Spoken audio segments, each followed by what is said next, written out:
आप सभी को मेरा नमस्कार। हम लोग प्राचीन भारत के एक महत्वपूर्ण वंश गुप्त साम्राज्य का अध्ययन कर रहे हैं। पिछले वीडियो के अंदर मैंने आपको गुप्त साम्राज्य के बारे में जानकारी प्रदान करने वाले विभिन्न स्रोतों के बारे में महत्वपूर्ण जानकारी प्रदान की थी। आइए इस बार हम गुप्त वंश के अन्य महत्वपूर्ण पहलुओं के ऊपर विचार करते हैं।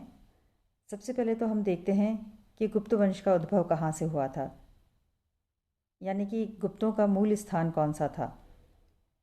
गुप्त वंश के मूल स्थान के बारे में इतिहासकारों के अंदर कोई सी भी एक राय नहीं है, लेकिन कुछ इतिहासकार बाद के काल के चीनी लेखक इत्सिंग के वर्णन के आधार पर बताते हैं कि गुप्तों का मूल स्थान मगध है।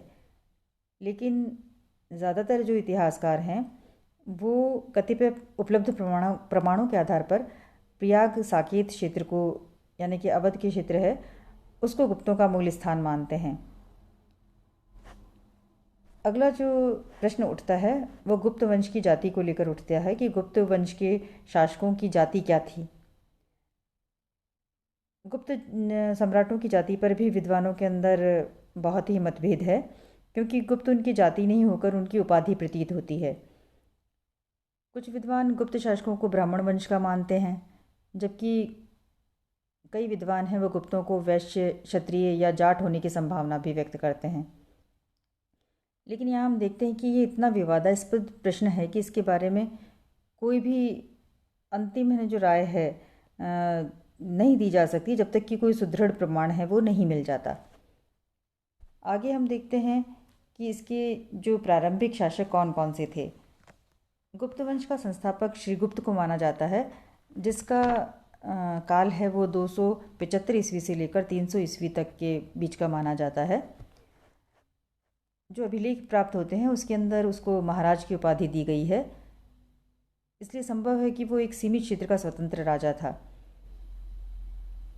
क्योंकि कुछ विद्वान तो कहते हैं कि वो कोई साधारण सामंत राजा था, लेकिन हम देखते हैं कि उस समय के अंदर और किसी भी सर्वोच्च शक्ति का अस्तित्व इस काल के अंदर दृष्टिगोचर नहीं होता। तो ये माना जा सकता है कि जो वो एक छोटे से क्षेत्र का जो स्वतंत्र राजा रहा होगा। क्योंकि चीनी यात्री इत्सिंग है, उसने लिखा है कि श्रीगुप्त ने नालंदा से 40 योजन दूर अपने साम्राज्य का विस्तार किया था और उसने महाराजा की पदवी धारण की थी। दूसरा जो शासक है वो घटोत्कच माना जाता है, जिसका काल 300 ईस्वी से लेकर 320 ईस्वी तक था।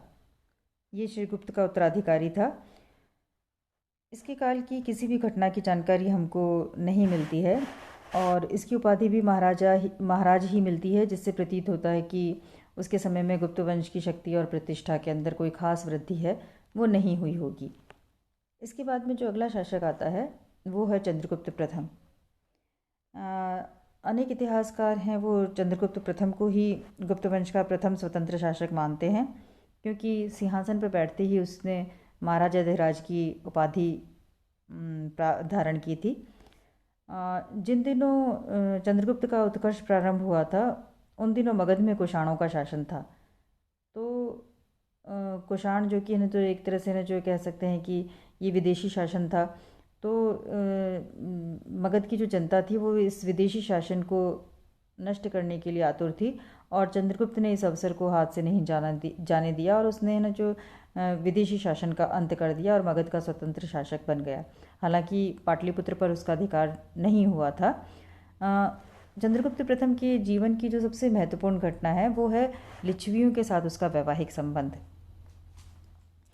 यहाँ हम देखते हैं कि उसने लिच्छवी राजकुमारी कुमार देवी से विवाह किया था, जिसकी पुष्टि उसकी स्वर्ण मुद्राओं और प्रयाग प्रशस्ति है उससे भी होती है।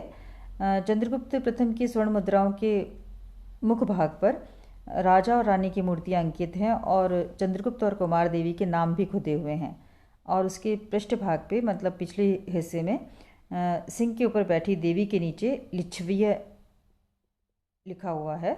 और हम देखते हैं कि प्रयाग प्रशस्ति के अंदर भी समुद्रगुप्त ने अपने आप को लिच्छवी दोहित्र कहकर संबोधित किया है और गौरव महसूस किया है इस बात को लेकर तो ऐसा प्रतीत होता है कि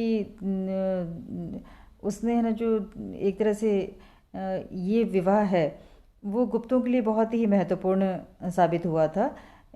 और इससे न केवल गुप्तों को राजनीतिक लाभ हुआ था, बल्कि उनकी सामाजिक प्रतिष्ठा है उसमें भी वृद्धि हुई थी, क्योंकि लिच्छवी था ये वो एक प्राचीन और प्रतिष्ठित क्षत्रिय वंश था।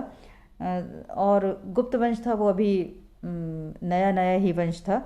तो इस तरह से हम देखते हैं कि इस वैवाहिक संबंध से गुप्तों को काफ़ी लाभ हुआ था।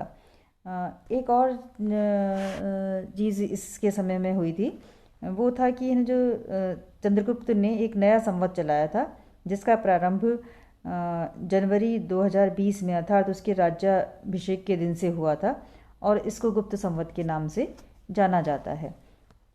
आगे हम इसके गुप्त वंश के जो अगले शासक हैं समुद्रगुप्त के बारे में चर्चा करेंगे। तब तक के लिए धन्यवाद।